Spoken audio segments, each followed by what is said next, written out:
معززین شہر میں شامل بھی ہوں، لوگ مجھے جلسوں میں مہمان خصوصی بھی بلاتے ہیں، میں ایم پی اے بھی منتخب ہو گیا ہوں، مجھے وزارت کا قلمدان بھی سونپ دیا گیا ہے۔ وہ میاں اللہ کی نظر میں ان چیزوں کی اہمیت ہی نہیں ہے۔ یہ چیزیں ہوتی کیا ہیں؟ وہ یہ نہیں چھینتا، وہ ہدایت چھینتا ہے۔ وہ روٹی نہیں چھینتا، وہ تو نمرود کو بھی روٹی دیتا تھا۔ اس نے کبھی سورج کو منع نہیں کیا کہ اس کے گھر میں روشنی نہ کر، یہ حامان کا گھر ہے، یہ قارون کا گھر ہے، یہ میرے دشمنوں کا گھر ہے، اس کے گھر میں روشنی نہیں ہونی چاہیے۔ چاند کو کہتا ہے اپنی کرنیں بکھیر، سورج کو کہتا ہے اپنی روشنی بکھیر۔ جس طرح باجزید کے گھر میں روشنی ہوتی ہے، اس مکار کے گھر میں بھی ایسی روشنی ہوتی ہے، فرق نہیں پڑتا۔ تو وہ کرم نوازیاں تو نہیں رکتی، لیکن اللہ جب کسی سے ناراض ہوتا ہے تو اس سے ہدایت کی توفیق سلب کر لیتا ہے، تو اعلان جنگ ہوتا ہے۔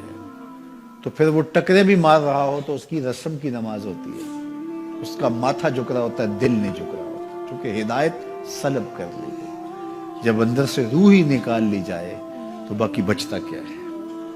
یہ بات ذہن میں رکھیے گا کہ اللہ تعالیٰ جل شانہ نے ہمیں جن کاموں سے روکا ہے، جن کاموں سے منع کیا ہے، ان کاموں کے کرنے میں ہمیں کبھی بھی بھلائی اور خیر نہیں مل سکتی۔ یہ ہم جب اچھی طرح سے ذہن نشین کر لیں، اگر اللہ پر ہمارا یقین اور یقیناً اس پر ہمارا ایمان ہے، تو پھر وہ امر جو اللہ کی طرف سے جن سے روک دیا گیا، تو ہم کبھی بھی ان کے قریب تک نہ جائیں، اور جن کاموں کے کرنے کا اسے حکم دیا گیا اس کی حکمتیں نہ بھی ہمیں معلوم ہو۔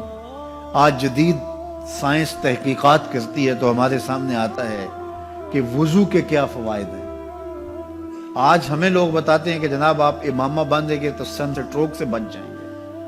آج دنیا تحقیق اور جستجو کر کے نماز اور دوران خون اور جو ہے وہ نماز کی برکتیں اور کتنی بیماریوں سے نماز کے ذریعے سے بچنے کی کہانیاں سناتے ہیں۔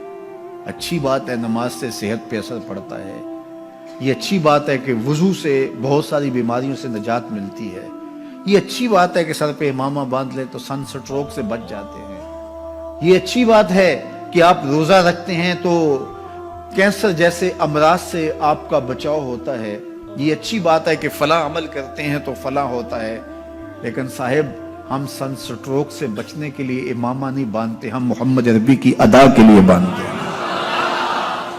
دوران خون کے لیے نماز نہیں پڑھتے، ہم رب کے حضور سجدہ ریزی کے لیے اس کے حضور اپنی نیاز مندیوں کا سر جھکاتے ہیں۔ تو حکمتیں بھی ہیں، وہ برکتیں ذیل میں آتی ہیں۔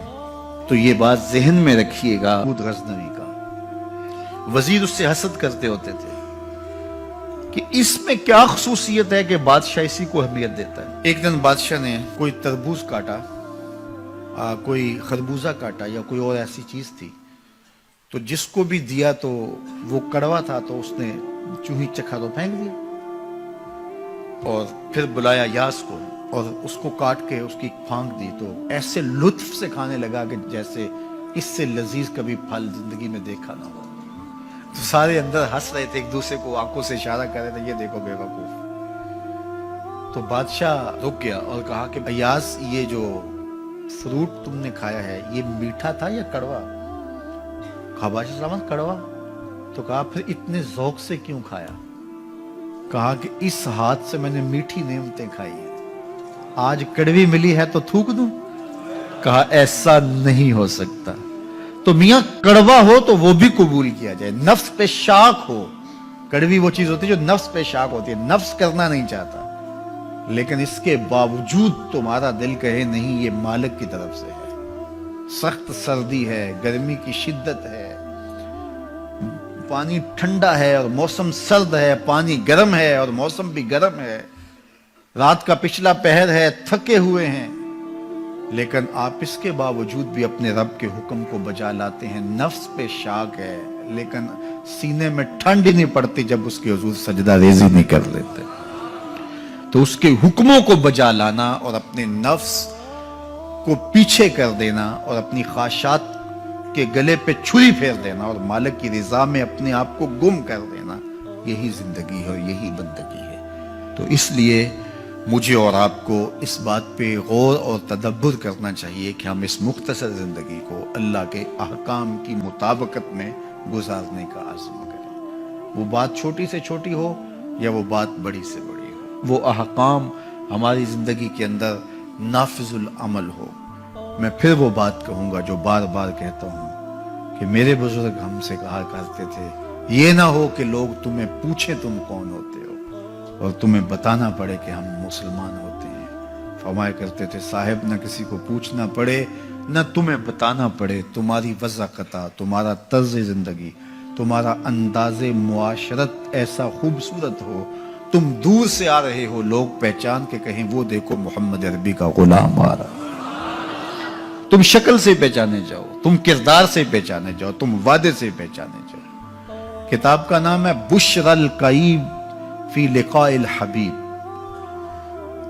حضور علیہ السلام کی ملاقات کے حوالے سے یہ کتاب امام سیوطی علیہ رحمہ کی مصنفہ ہے۔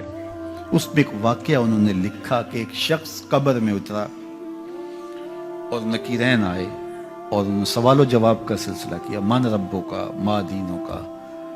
اچھا، اس کی داڑھی میں چند بال سفید تھے جن کو وہ مہندی لگایا کرتا تھا۔ تو جب منکر نے کہا کہ من ربوں کا، تو نکیر نے اس کا ہاتھ پکڑ کے پیچھے کھینچتے ہوئے کہا اس سے سوال پوچھ رہا ہے، تو دیکھ نہیں رہا اس کی داڑھی میں اسلام کا نور چمک رہا ہے، اس کی داڑھی میں اسلام کا اجالا تمہیں دکھائی نہیں دے رہا؟ تو تمہاری وضاحت ایسی ہو کہ فرشتے بھی دیکھیں کہ یہ حضور کا غلام آ رہا ہے۔